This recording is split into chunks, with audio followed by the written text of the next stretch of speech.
Hello students, फिर से आप सभी को स्वागत है हमारे क्लास अपन में। और ये असाइनमेंट 5 है कक्षा 10वीं वाले स्टूडेंट के लिए हेल्थ केयर विषय पर।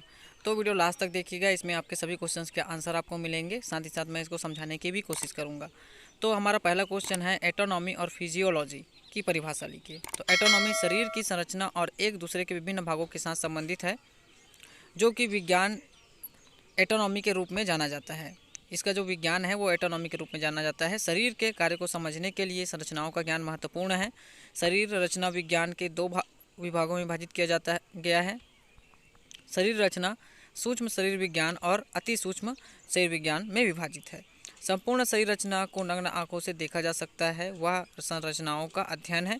सूक्ष्म शरीर ये है आपके रचना ऊतक विज्ञान, ऊतकों का अध्ययन, कोशिका विज्ञान, कोशिकाओं का अध्ययन सहित एक सूक्ष्म पैमाने पर संरचनाओं का अध्ययन है। यह है एनाटॉमी।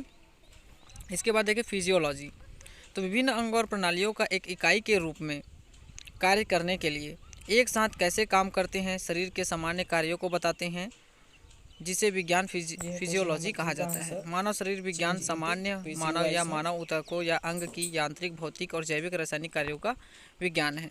शरीर रचना विज्ञान और शरीर क्रिया विज्ञान शरीर के अंगों को संरचना और कार्य से बारीकी से संबंधित अध्ययन है। यदि शरीर का विज्ञान रोग में बदलाव के अध्ययन, विज्ञान में रोग में बदलाव का अध्ययन ही फिजियोलॉजी है। इसके बाद है हमारा क्वेश्चन नंबर 2, कोशिका क्या है, कोशिका के कार्यों का वर्णन कीजिए। शरीर की संरचना की बुनियादी इकाई कोशिका है, जो कि ईंट की तरह होता है। सभी कोशिकाओं को जीवित और कार्य करने के लिए पोषण जैसे कि भोजन, पानी, ऑक्सीजन की आवश्यकता होती है। शरीर की कोशिकाएं भोजन का चयापचय यानी कि मेटाबॉलिज्म, ऑक्सीजन की उपस्थिति करता है, कार्बन डाइऑक्साइड अपशिष्ट पदार्थ के रूप में शरीर से निष्कासित करता है। कोशिका की कोशिका भित्ति कोशिका के बाहरी रूप में आकृति प्रदान करती है। केंद्रक कोशिका का नियंत्रण केंद्र होता है। यह कोशिका के सभी कार्य प्रणाली को नियंत्रित करता है। कोशिकाओं के कार्य हैं जैसे कि श्वसन। सभी कोशिकाओं को भोजन में मेटाबॉलिज्म के लिए ऑक्सीजन की आवश्यकता होती है, ताकि वे भोजन की प्रक्रिया में शामिल हो सके। अंतर्ग्रहण या स्वांगीकरण, कोशिकाओं को अपनी संरचना के लिए आसपास के तरल पदार्थ के रसायनज्ञों का चयन करने की क्षमता होती है। फिर इसके बाद है विकास और मरम्मत। विकास पाए जाते हैं और बाहर आवरण भागों का मरम्मत कर सकते हैं, ताकि कोशिकाएं, नए कोशिकाएं द्रव्य संश्लेषण के द्वारा शरीर के बाहरी आवरणों में कटे कोशिकाओं का मरम्मत और नए कोशिकाओं का विकास होता है। इसके बाद है उत्सर्जन। अपशिष्ट पदार्थों का निष्कासन आसपास की कोशिकाओं के माध्यम से खून के द्वारा निष्कासन अंगों में पहुंचाया जाता है, जिससे अपशिष्ट पदार्थ शरीर के निष्कासित किया जाता है। संवेदना और गतिविधि। कोशिकाओं में संवेदनाओं के प्रति कार्य करने की क्षमता होती है, उत्तेजनाओं को प्रतिक्रिया करने में सक्षम है। उदाहरण के लिए मांसपेशियों में संकुचन और शीतलन की क्रियाविधि। फिर उसके बाद है चयापचय। तो कोशिकाओं में खाद्य पदार्थों का छोटे छोटे टुकड़ों में तोड़कर ईंधन के रूप में बदलने की क्षमता होती है। इस ईंधन का उपयोग ऊर्जा के रूप में किया जाता है। इसके बाद है प्रजनन। कोशिका विभाजन के द्वारा नई कोशिकाओं का निर्माण एवं विकास होता है, किंतु कुछ कोशिकाएं एक बार नष्ट होने के बाद पुनः प्रतिस्थापित नहीं किया जा सकता। उदाहरण के लिए केंद्रीय तंत्रिका तंत्र की कोशिकाएं। फिर इसके बाद है हृदय का सचित्र वर्णन। मानव हृदय एक पंप की तरह कार्य करता है, जिसके 4 कक्ष होते हैं। हृदय शरीर में उपस्थित आवश्यक गैसों, पोषक तत्वों को रक्त परिसंचरण के द्वारा शरीर के विभिन्न भागों तक स्थानांतरित करता है। हृदय दोनों फेफड़ों के बीच उरोस्थि के पीछे स्थित होता है। हृदय का 2/3 भाग बाईं ओर और तिरछा स्थित होता है।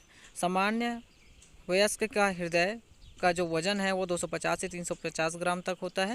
हृदय का आकार लगभग व्यक्ति के एक मुट्ठी के हाथ के बराबर होता है लगभग। हृदय 4 कक्षों से मिलकर बना होता है। 2 कक्षों को आलिंद और 2 कक्षों को निलय कहते हैं। दोनों आलिंद ऊपर की ओर दाएं से बाएं, और वैसे ही दोनों निलय नीचे की ओर दाएं बाएं 4 भागों में वर्गीकृत किया गया है।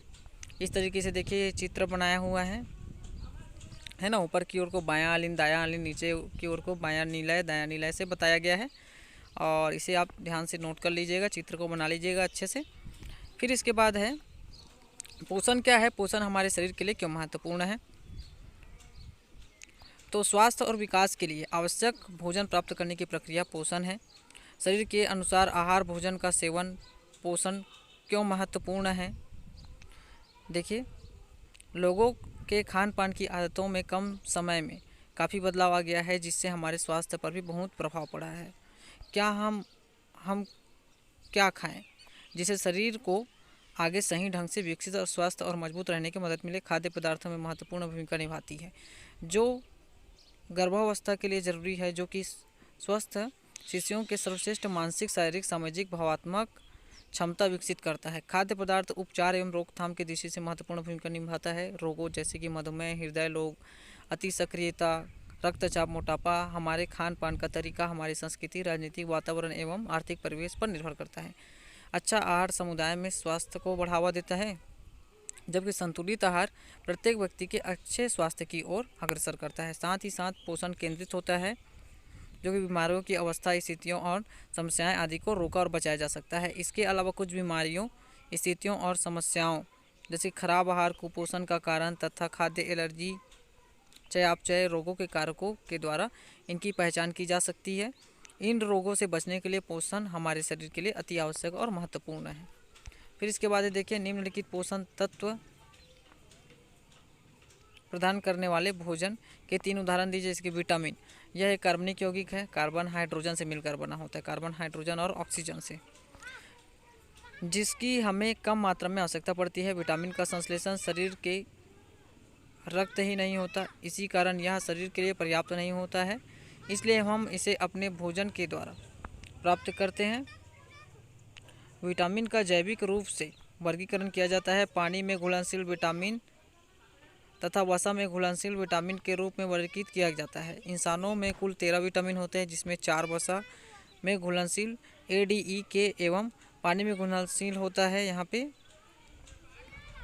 B1, VIT-C, VIT है ना, तो विटामिन होता है। उदाहरण के लिए विटामिन ए ऑरेंज पके हुए फलों में मिलता है, पत्तेदार सब्जियां, गाजर, कद्दू, पालक। विटामिन B1 तो ये मिलता है तुम्हारा दलिया, चावल, आलू, अंडे में। विटामिन B12 मांस, अन्य पशु उत्पादों में। विटामिन B2 केले, पॉपकॉर्न, हरी बीन्स में।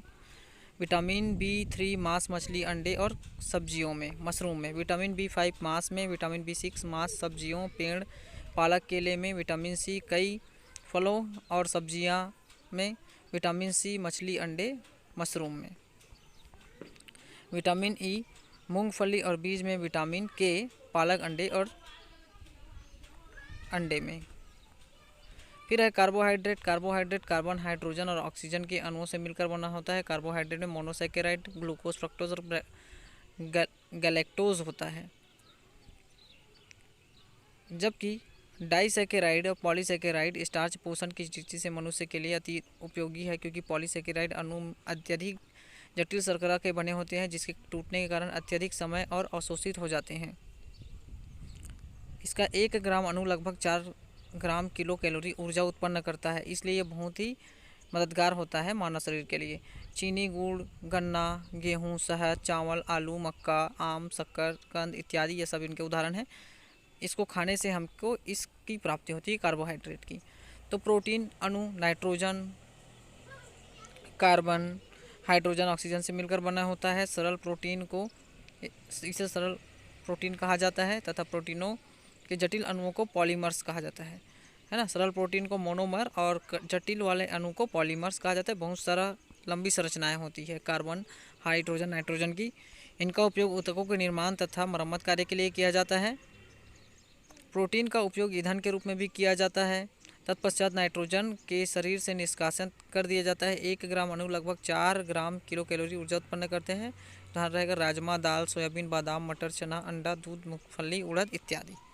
तो आई होप स्टूडेंट्स आपको ये वीडियो अच्छा लगा होगा। वीडियो अच्छा लगे तो चैनल को सब्सक्राइब कीजिएगा।